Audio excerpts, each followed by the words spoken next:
transforming Europe from a peace project to war project is very dangerous. It's a time when the Secretary General of NATO should also be encouraged and endorsed to talk to the other sides. Europe cannot be the teenager that picks sides with mama and never talk to papa, or the other way around. What is your view on the future of China-EU, to make it broader, China-Europe relations? Among all of the players, China is the one to have a particular luxury, which the others don't have and cannot afford. The luxury to think about the next 100 years. What is your view of the Open Balkans and the future of this initiative? Hello everybody, my name is Vuk Jeremić. I am Professor of Practice at the Paris School of International Affairs at Sciences Po and Editor-in-Chief of Horizons, the Journal of International Relations and Sustainable Development, leading Southeast European publication. Today's guest is a most interesting interlocutor. He's an artist, a professor, basketball player, arguably the most successful politician in Albania's democratic history, and someone who has been leading his country and overviewing a very dynamic growth over several years in the past. My guest is Edi Rama, Prime Minister of Albania. Mr. Rama, thank you very much for taking the time for this Thank interview. you for the generous introduction, but I'm not a basketball player, I'm a former. And artist, yes, I try to survive as an artist, and a former professor. So thank you, and very much welcome. Well, thank you very much. Our idea in this issue of Horizons is to talk about the future of Europe. And let me start this by asking you, Mr. Prime Minister, do you believe that Europe is in crisis? Some would say even existential crisis. And if you believe that Europe is in crisis, how would you define it? If we speak about Europe as our continent and not simply as the European Union, I strongly believe that our continent, it is in an existential crisis, which is related to many factors, but which, in my view, has become very visible after the Russian aggression in Ukraine. Because since then, the division has become disruption. And more than that, since then, we in on this side of the world have realized how much the world has changed, and have realized, not just through reading or through the forecasting of many commentators, but through facts, that how real is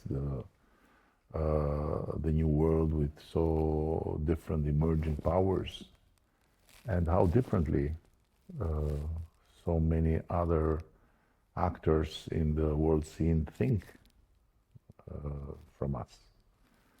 So this is the side of the continent, I'd say. On the side of the European Union, it's since some time now that the European Union has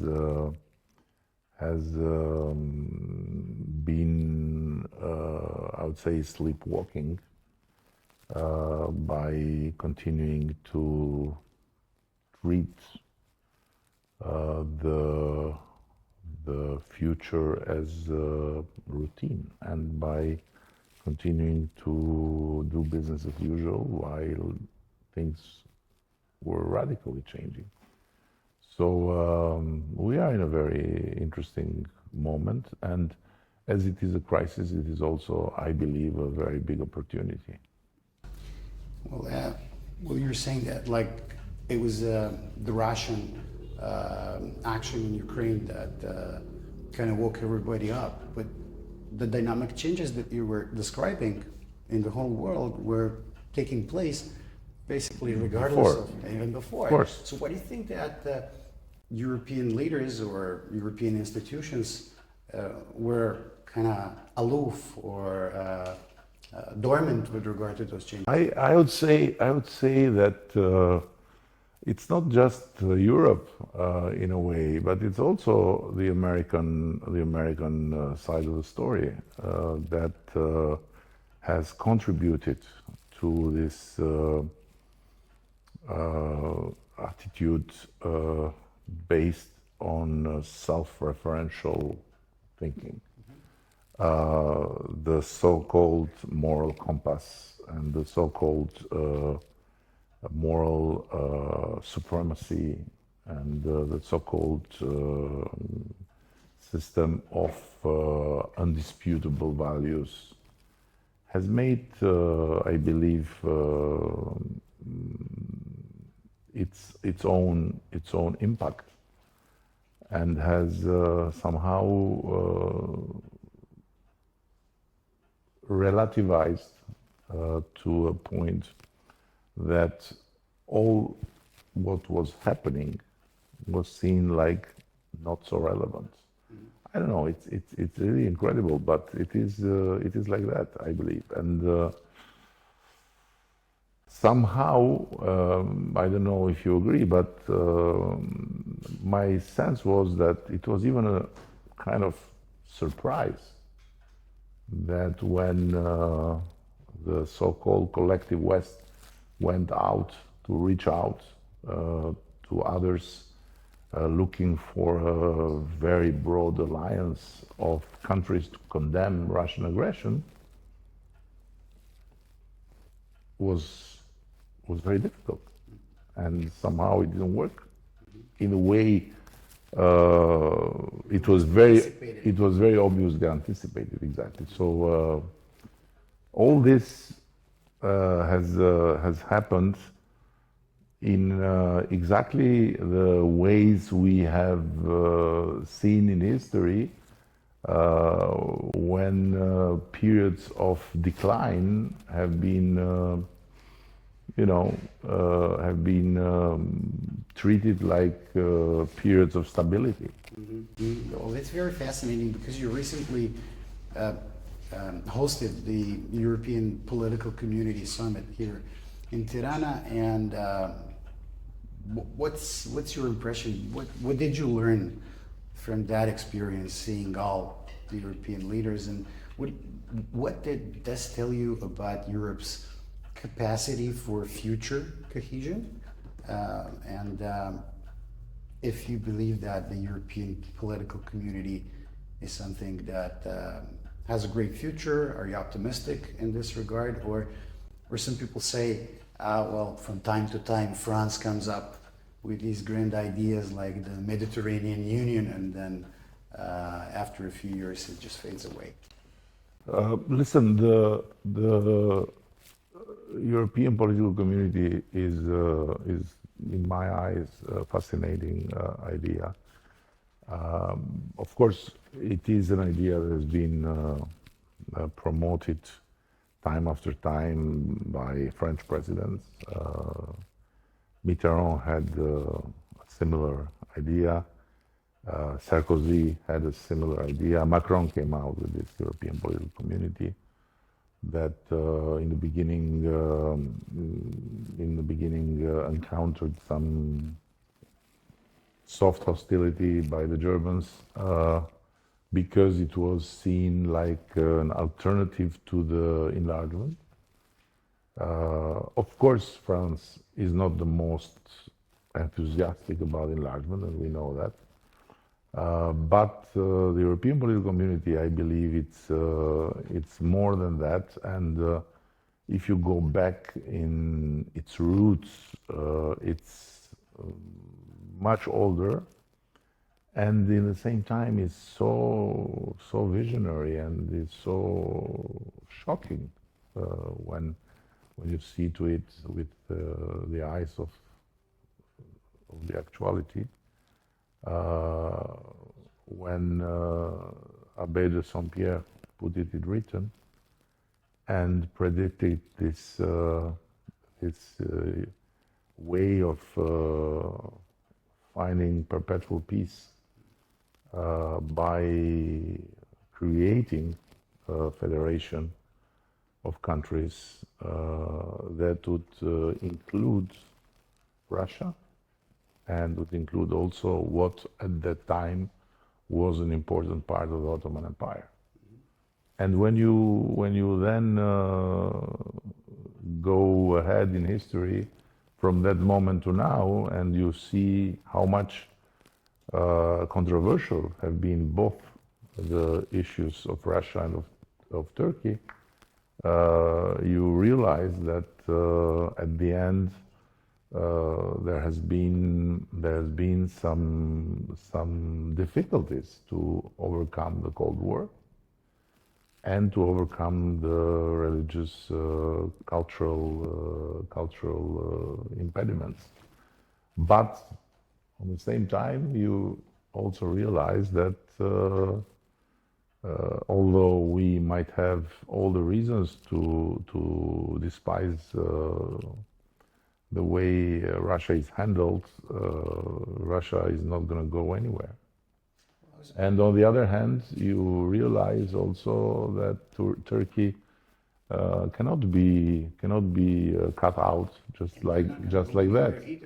Not only that, but maybe unlike Russia, for the time being, Turkey has shown itself how much important it is for the security of Europe and how much important it is for all this new big challenge of illegal migration. So, bottom line is, on my view, that the European political community is a healthy thing. Needs to be deepened, needs to be articulated further, but I believe it has a future. On the other hand, answering to your direct question about how I felt and what I sensed from that summit is that unlike the previous summits, the need to react, the awareness that Europe should wake up, the desire to move and shake the boat was much more tangible, or let's say it was tangible, something that 2 years, 3 years ago was less so. And now, will Europe be able to overcome that moment, starting with the European Union itself? It's all to be seen. But for the time being, I feel that there is an effort. Well, there is definitely an effort, at least pronounced effort, and most of the discussions about the future of Europe now revolve, or a lot of them revolve around this essentially a rearmament effort, spending much more on defense. And at the same time, Russia is, economically speaking, surviving what not too many people expected they'd be able to survive in terms of sanctions and cutting off from the traditional partners, energy partners and markets. In Europe, Russia turned into a war economy. I mean, Russia is fighting a war, so having a war economy is something that you would expect. Aren't you afraid that if these plans for the beefing up of European defense are successful, and we're talking about hundreds of billions of dollars, if not more, that essentially Europe going up to, say, 5% of defense spending, which is at the same level which Russia is, and Russia is in a war, that you are going to have in the continent two essentially hostile actors, both having a war economy next to each other and not talking too much to each other. Are you afraid that this may create a strategic dynamics in which another major war in the continent is possible in our lifetime? Listen, we had the NATO summit some weeks ago, and I'm not saying something new here. I shared this in the summit. I shared this also during the European Political Community Summit, that without entering in the merit of this decision, because I am the tallest among all the leaders of the European political community, but I am very aware that I represent a very small country. To pretend to influence or to pick up different ways than what the big guys decide. So this being said, it's very important. So Albania will fully comply with what the big guys decide. So I'm very much aware that our level of sovereignty is limited when it comes to this kind of big families like the NATO family or the EU family. And this goes for not just for Albania, but for a lot of countries with modest size. But this being said, I have my point of view that transforming Europe from a peace project to war project is very dangerous, and it's also very much a way to be to reflect upon sooner, better than later, because yes, maybe we need to invest more on our defense, but on the other hand, how possibly Europe can forget about diplomacy? How possibly Europe can forget that its main power is in its soul and not in its muscles, and is in its light and not in its capacity to fight darkness with darkness. So I have said, and I say, that it's a time when the Secretary General of NATO should also be encouraged and endorsed to talk to the other sides, to talk to the Russians, to talk to the Chinese, to talk to the whomever else, because we can't live in a place where we are not able to trust anymore that even in the worst enemy there is some humanity. So what is your vision? So it because as you said it in your question, you said it. You know, if we rearm and if we build up, and by definition, what we build up in the capacity to be hostile. We produce, and it's a type of production that it's not vegetables or it's not art that people can consume. Unless they start shooting at and each so other. we fill all the warehouses and we build more warehouses where to put the ammunitions. What's next? And Europe cannot become a project of war. This is not possible. And on the other hand, to say it all, how comes that we needed Donald Trump to rediscover a very, very simple word like ceasefire? When Viktor Orban mentioned ceasefire, he was treated like scum. And without entering the merit of the conflict between the European Union and Hungary, or him and the European Union. But how comes that when Donald Trump mentioned ceasefire, suddenly everyone was like running to jump? There is a word, running to jump on the carriage of the winner. How?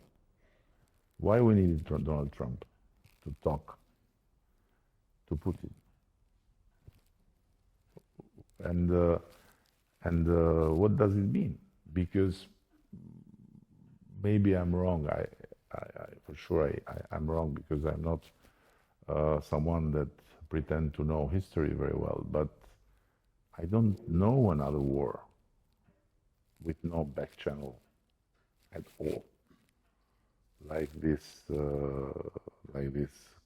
war in Ukraine. While Israel and Hamas are killing each other all the time, they never stop talking.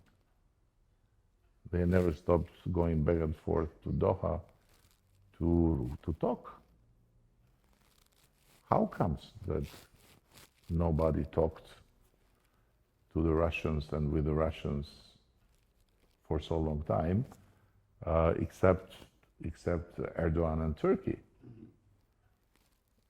And what we are doing here, we are doing what? A war of extermination? What? Because we should not forget that it's not the Second World War. We are in an era of nuclear powers. So it's very puzzling, and I believe that we are better than that, and we can do better than that as Europeans, and that we need to reflect upon and to understand that putting ourselves in the American autopilot is not necessarily making the right choice for Europe. And picking sides, it's okay. It's very okay, because you have to pick a side when there is a moral choice to make. But on the other hand, Europe cannot be the teenager that picks sides with mama and never talk to papa, or the other way around. So Papa presumably being Trump, whomever, like at least my Putin believes so. Yeah. No, I mean, we stand with we stood for 3 years of war 100% with what was the very clearly defined American line, without questioning and without trying to do anything but doubling down all the time. And suddenly there is a newcomer in the White House who come out with talking to Putin and having a ceasefire and all this, and we are surprised, and we then complain that we are left out, and that we want to be part of in the table and so on. No, I believe the table of the conversation and of the negotiations and of the efforts, relentless efforts, should have been the European table. And then, of course, it doesn't mean to give up. It doesn't mean to recognize the right to disrupt the international law. It doesn't mean at all to kind of relativize the aggression on a country. It doesn't mean to not stand with Ukraine.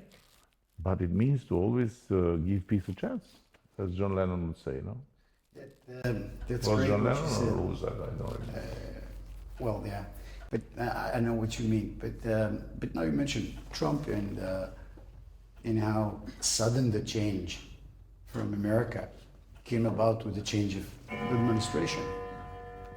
So America is another place where one can discuss crisis or not crisis, given their internal polarization and the vigor of the American political debate, if you will. So let's talk for a second about the future of U.S.-Europe relationship. Now we know for a fact that things can change, and very, very significantly so, overnight, in terms of trade policy, in terms of attitude towards common security to an extent, in terms of America's future occupations or preoccupations with other parts of the globe, right? Specifically the Far East. So how do you project Europe's future cohesion and attitude in relation with the primary ally until recently, and still the primary ally, which is the United States, that obviously goes through certain convulsions, political, some would say cultural, or technological, for the future? Well, again, I'd always start from Europe itself, and not from outside factors that can fluctuate or can show themselves in different colors because of different reasons. The main point and the main question is what Europe wants to do, and how Europe wants to grow up in a world where, as we said in the beginning, there are others that are growing up and growing up fast. And there are so many questions that we need to answer, from how much Europe we have today, how much the members of the European Union are ready to sacrifice from their own national egos to make European Union more of a union and less of a federation of egos that sometimes make it impossible even to sort out a declaration about something that might not be even so important. And then what is going on with the public opinions in especially old European societies, I mean on the West, how the politics in Europe is changing, and what might be in the near future the impact of the extremes, of the far right especially, what is at the end this new far right emerging, because I have a problem in the easy way of dismissing this reality by saying they are the problem. No, the problem is the problem. It's not them. So first deal with the problem, and then deal with the reflection, because they reflect what is going on in the society. So and for some reasons, you know, they might be generally very good in their demagogy, but the raw material for their stairs up is found in the society. So there is Europe has to deal with both an external world that is changing very fast and a new geopolitical reality, if we might say that, and you are the professor, not me, and with its internal physiological problems that have to do with the way Europe works. You know, starting from the fact that is about 27 doctors dealing with the patient. Well, there is another significant geopolitical actor, and some would say second most relevant in the world, and perhaps on par with the first most relevant, that is the United States. I'm obviously talking about China. China, with its exceptionally dynamic growth and development, especially in the field of technology and most fields related to sustainability, and the future of China's engagement with Europe. Because Europe seems to be struggling in relations with all these big geopolitical actors. So with Donald Trump, the discussions in trade, with Russia, no discussions, lack of discussions about future security and energy, for instance. And then when it comes to technology and a very, very, I'd say, ambitious European goals set for the green transition, right? We live in a situation in which it's very, very difficult to imagine how this transition to green can be carried out without comprehensively engaging technologically with China, that is the world #1 power in that particular field. And at the same time, there are increasing concerns, especially in certain quarters of Europe, about engaging with China in those strategic sectors. So what is your view on the future of China-EU, China-Europe, to make it broader, China-Europe relations? You know, my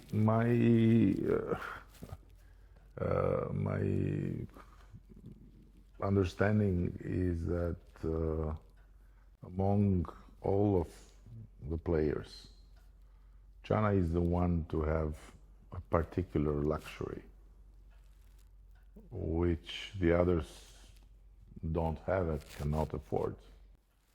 The luxury to think about the next 100 years, not to think about the next 4 years or the next 2 years, not to think about elections or by-elections. And on the other hand, to avoid that I might sound like praising not democratic system, I want to say that the way China has managed to make a stunning comeback as a main global player, after having been a main global player, by the way, from the century 1 to the century 19, it it is incredible in the sense of adopting what is their millenary culture in the new era, and combining their mono-party system and their communist party ideology with their tradition. By the way, it's a country where it's not the party, but it's the tradition that imposes that there is no interference of business people in political decision making. So for thousands of years, Chinese have kept a very, very unbreachable divisive line between politicians and men of affairs. And this now has become part of their new system. So it's impossible to imagine oligarch in China. Oh, not possible. It's impossible to imagine someone that because of the driving power of capitalism can possess a wealth and a tool or a variety of tools that can influence the decision making of the country to the point that can influence who will run the country. It's not possible. Or there is another key factor that makes China very different, and I'm mentioning these things to try and say that we need to understand better China, and we need to understand better how to deal with this player that it's not avoidable at the end. And the other factor is that unlike other empires and unlike other big forces, China has never had the drill to universalize its way of being, its way of thinking, its way of acting in the world. They are not looking for universalizing the way they think. Missionary action. They don't want. Right. They are not looking to make the world a communist world, like was the delirium of the Soviet Union or of the whole former communist empire that collapsed miserably. No. They don't, even in their way of being, they have this double yin and yang system, where they have put together communism and capitalism, or let's say a communist party that works in the same time like a board of running the affairs of capitalism. But it's, so all this being said, it's important for Europe to find a way and to be consistent, because the other thing that I think has damaged a lot the whole way of, or let's say the whole way, it has damaged the bridges with the world, has been the inconsistency. So look at the way we have treated Russia. After the Cold War, it has not been a consistent way of looking at Russia and dealing with Russia. In several moments, Russia has been seen and has been treated like exactly the Soviet Union. In other moments has been seen and treated like a potential partner for economic affairs. In other moments has been treated like an adversary by nature. So many fluctuations depending on how different American presidents have dealt with Kremlin. And Europe has tried to go bilateral, but when it comes to the European Union itself, it has never had a consistent way of dealing with Russia by absolutely having very clear what is different and what might be and can be common. So it's a fascinating thing what you say, because what I'm teaching my students at the beginning of the class, when I explain to them that we live in an era of geopolitical recession, I say that the three main reasons for getting us into this situation is that Russia was not let in the new order after the collapse of the Soviet Union, that China was let in, and that globalization was not reasonably and rationally constrained, so it started backfiring, especially in rich democracies. I think it's not completely unrelated. But it's also very kind of schizophrenic, if I might say, because Russia has been targeted in several occasions because of breaches in terms of human rights, in terms of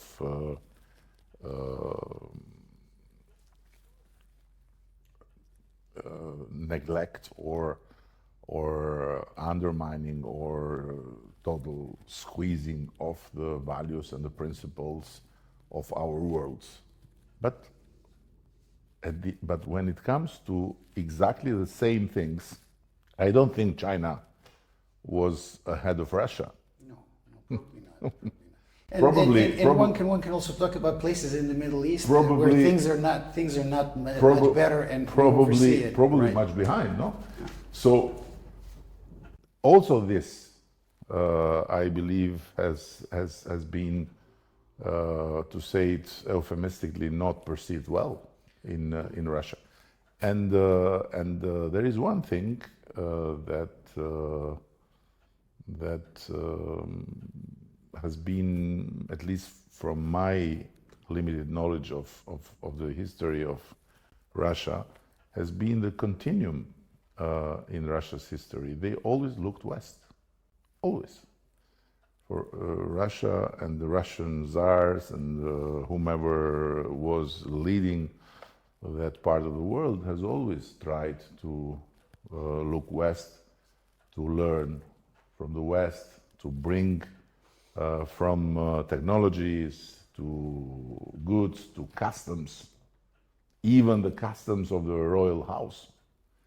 So Russia is Europe. And unfortunately, Russians are not in the European political community. Number two, history has again showed one thing, that if there is a country in the world with which sanctions would never work, it's Russia. Because they don't need much to stand for thousands of years. They need boiled potatoes, vodka, and an enemy. If you give them these three things, you can't get rid of them. So, and if you take the enemy out and leave them with vodka and boiled potatoes, you have a chance to see them look for more democracy. But otherwise, no.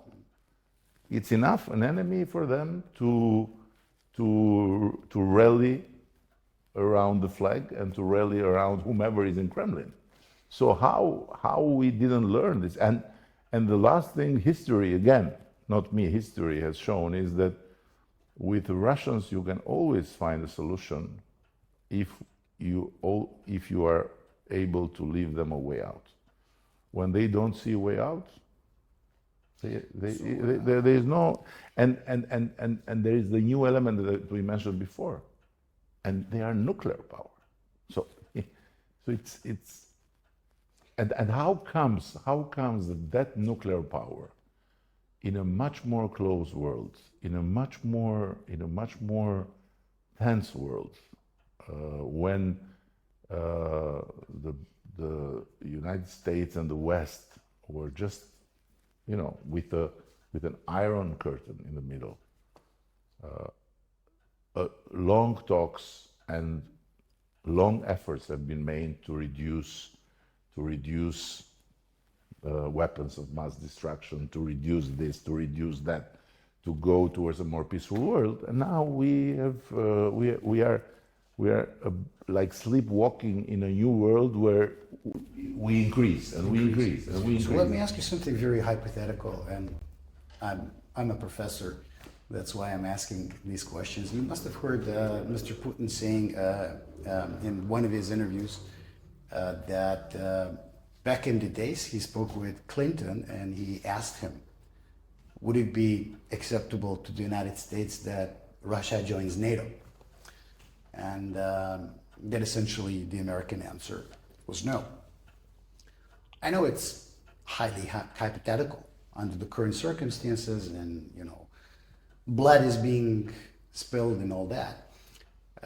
But do you envisage in the future, if, say, rationale prevails, so we calm down and we stop sleepwalking, as you say, towards a conflict, a new security architecture of the wider Europe, similar to the one done by the OSCE, right, in the late 70s, that, entails Russia and doesn't see Russia as an enemy on the other side of the divide? The question to me is not if this will happen one day. The question is only with what cost this will happen. Because it's not just Russia. Look, you are a professor today, but you come from a quite intense life in politics, and you are among a few people in our region that knows from within the United Nations. Look at what the frustration there is today about new emerging powers that say we need a different Security Council. We need a different. So, and I'm talking about countries that are not looking for more unilateralism, but are looking for more multilateralism. So even the United Nations needs to wake up and realize that it needs to re-engage the world in a different way, let alone then when it comes to the existential need for every country to guarantee a security architecture of the world, which is the existential thing. So that this will come not just because of Russia, but because of many other new realities, it's for sure. The question is, with what cost? Because again, until 3 years ago, we would not imagine that we would live in a world where the word nuclear and the nuclear threats and the tweets about Oreshnik and all these names would be like talking in the bar. This is crazy. It's totally crazy.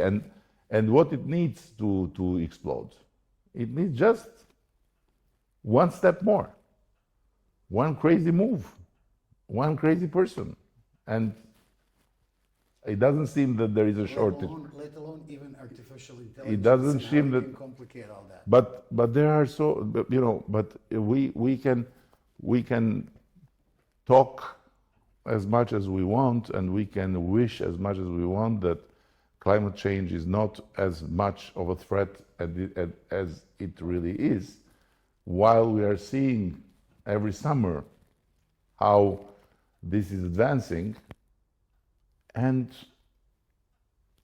now we have the artificial intelligence adding to this. So very big global challenges, very big global threats, very big global avenues for the future that can end in apocalypse, or can end in a better life for everyone. And our level of fight, and our level of thinking, and our level of engaging is still so fragmented, is still so back to back and not face to face, that is really mesmerizing. It's mesmerizing, and especially in Europe, I have to say. But I'm going to ask you one more question about China and Europe before I switch to the region where we come from. Talking about Chinese technology, and in particular the electric vehicles and the lithium batteries and everything related to this new generation of vehicles.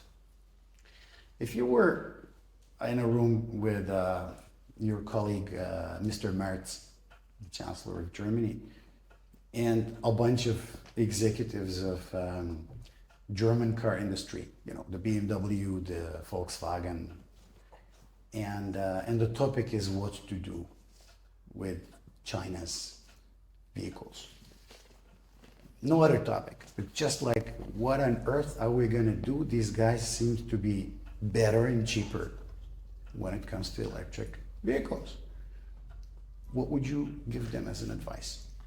Listen, I have to say, I tried to set the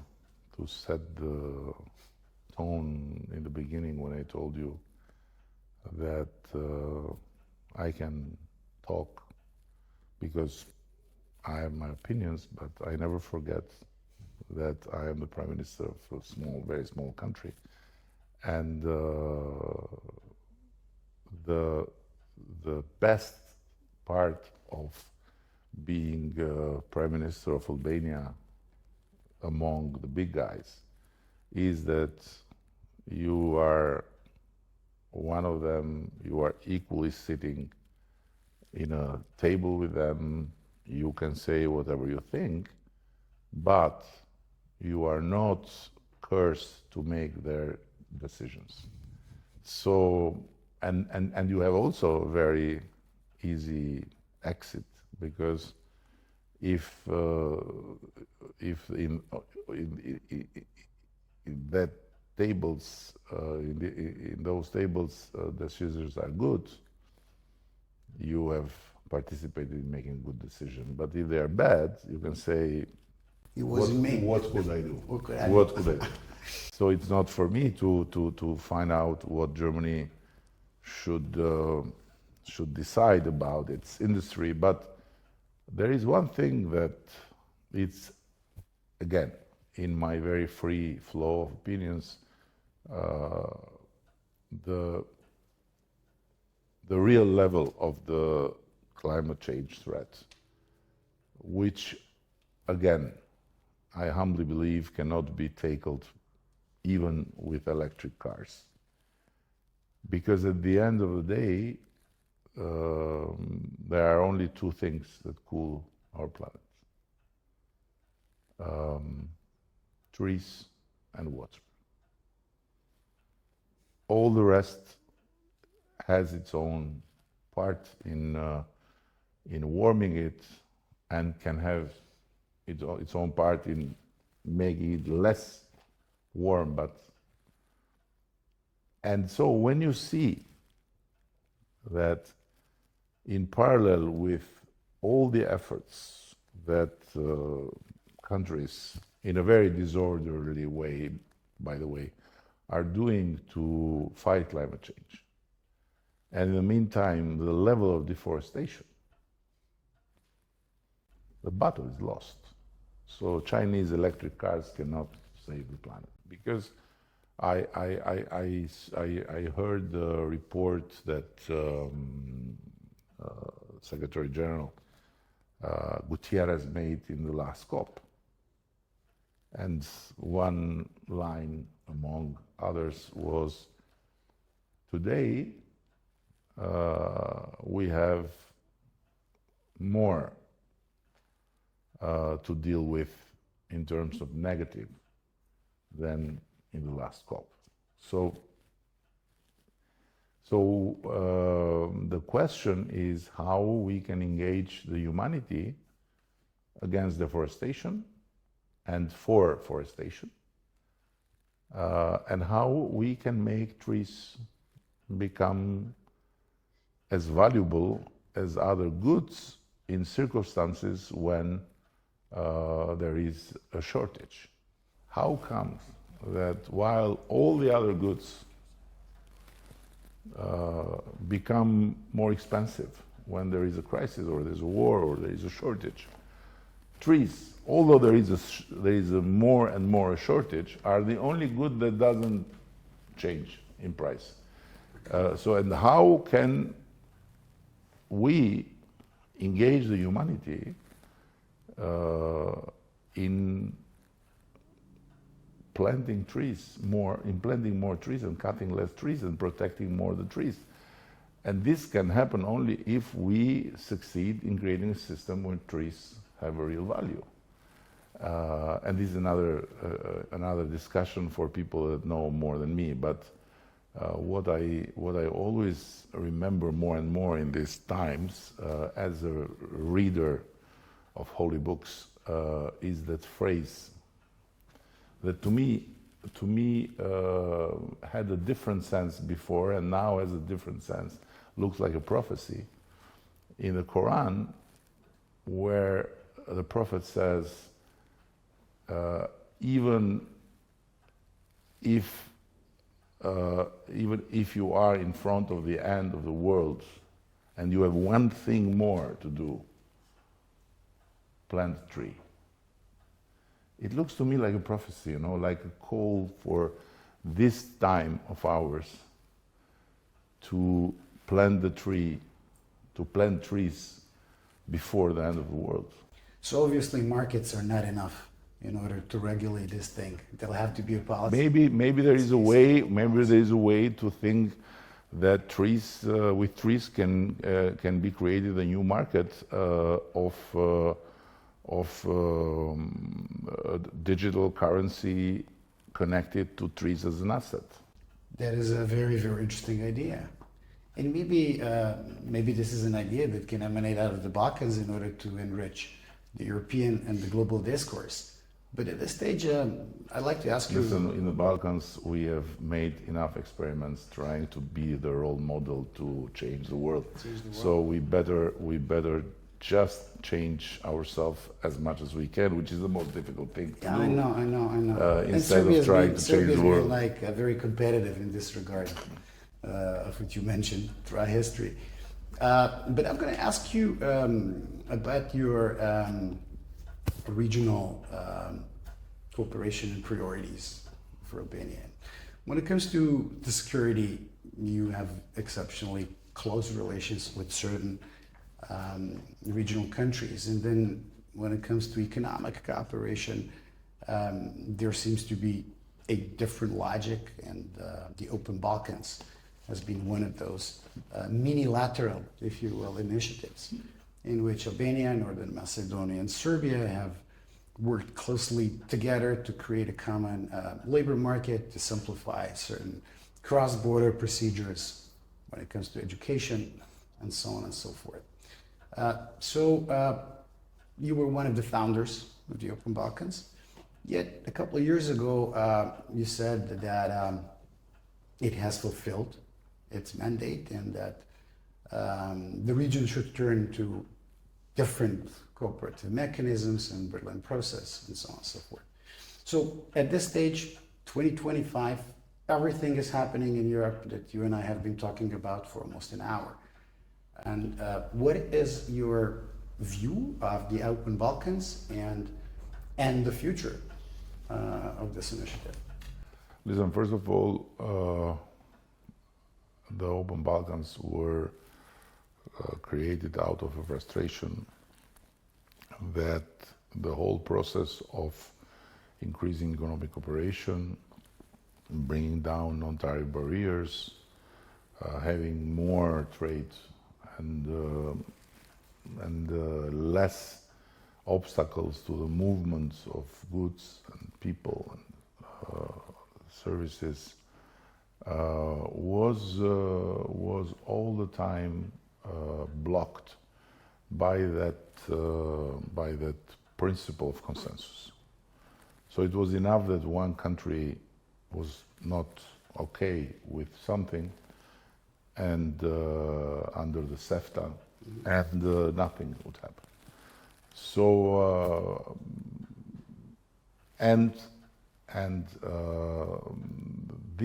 the idea to create a locomotive was older, in fact, than when it materialized with the Open Balkans. And was something I was discussing with the President of Serbia, but from his side there was always an impediment that had to do with the movement of people. And of course, when he was opposing the movement of people, he had in mind the movement in the border between Albania and Kosovo, because it looked like de facto no border anymore between Albania and Kosovo, while the movement between Kosovo and Serbia was not possible to be completely free as it could be the movement in our border with Kosovo. And I always told him this cannot be cherry picking, you know, or we do it fully, and then we set the example with the very clear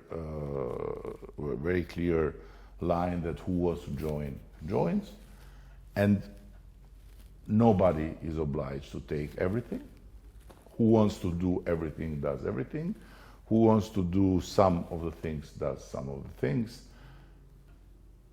And nobody can block. Nobody can say no and block everyone. Who blocks just himself. So this is how the Open Balkan was created. And when we advanced more in the European Union integration process, and when we were very clearly on the path of starting the negotiations and everything, I thought that it was a good way to bring the whole experience of the Open Balkan and to throw it on the table for everyone. So, because at the end, this is what countries will have to do. Sure.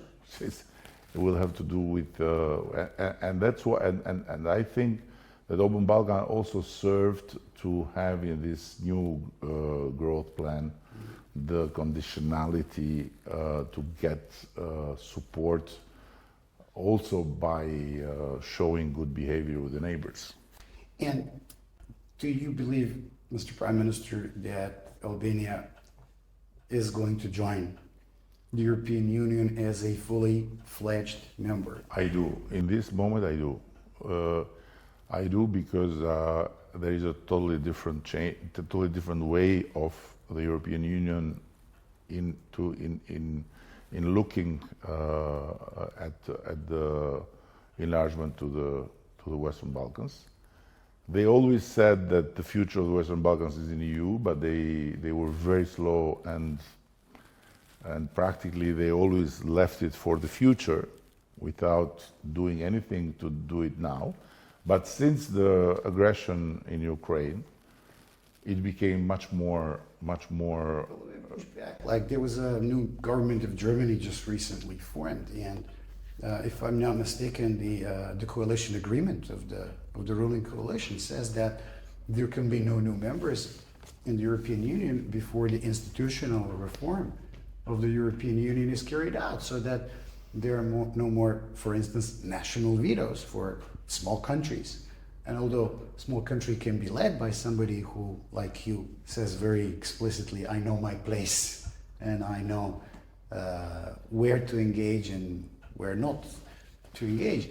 Essentially, if you were to let new members under the current institutional structure of the European Union, you'd be giving Albania and Serbia and everybody else essentially a national veto in the decision-making of the European politics. Do you think this is viable? First of all, I think that that part of the coalition agreement is not exactly conditioning the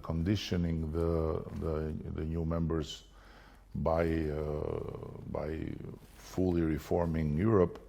But on the other hand, I believe that there is a strong will for getting new members, and especially in this moment, Montenegro and Albania look like close, with the assumption that we'll do all what is needed, and with the assumption that Europe will not have another sleep. You never know. But as things are today, I believe that this is possible. Okay, I'm taking bets as a professor with optimists with regard to the Western Balkans membership. I take the opposite bet, so we'll see what happens in the future. The one last thing that I'm going to ask you are at the end.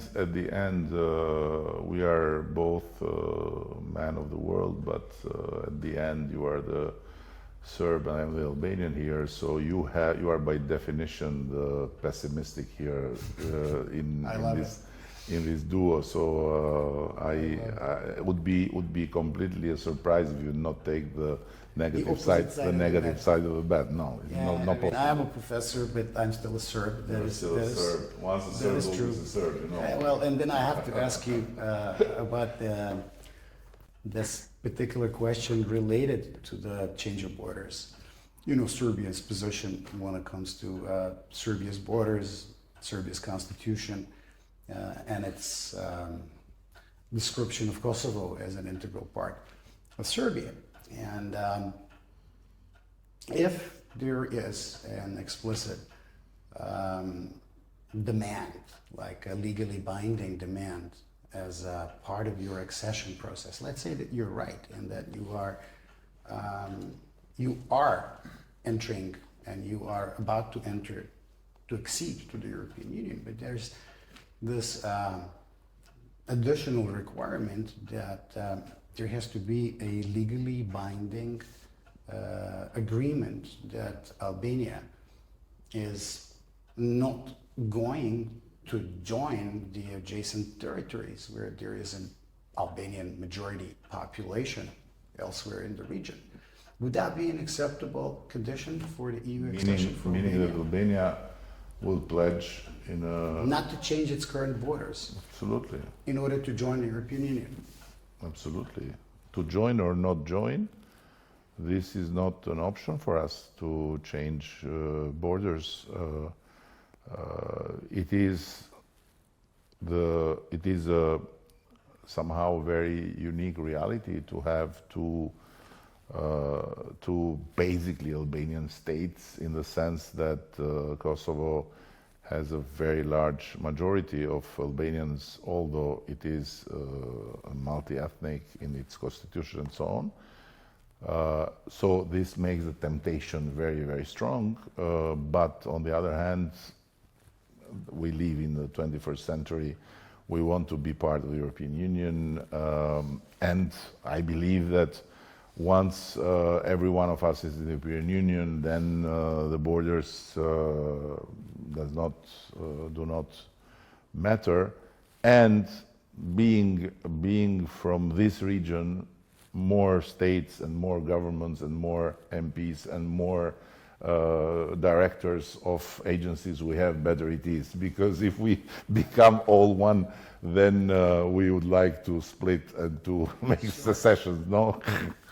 my just last joking, question, but not, I but get every your joke point. has some truth in it. The last question that I have for you in the interview, you know all European leaders, you hosted all European leaders just recently here in Tirana. Who is, in your opinion today, the strongest and the most effective European leader? This is a very difficult question. What can I say is that one of the most fascinating leaders, very smart, very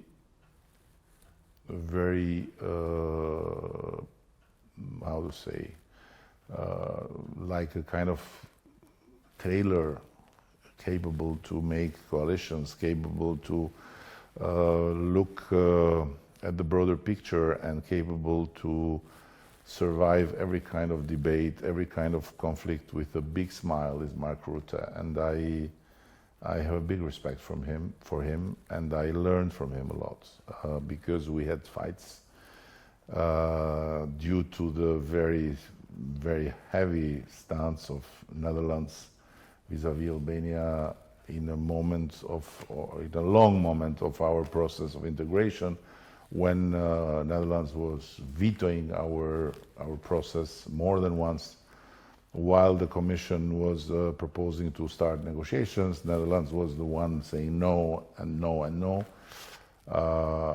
together with France, for instance. But Netherlands was was really the tough dog. And we had heated debates with him, and the last thing he did in his way with NATO was again very, very impressive. So he is one that, because of the circumstances, I've got to know a bit from a different angle, and I appreciate a lot. Thank you very much, Mr. Prime Minister, for this conversation. Thank you.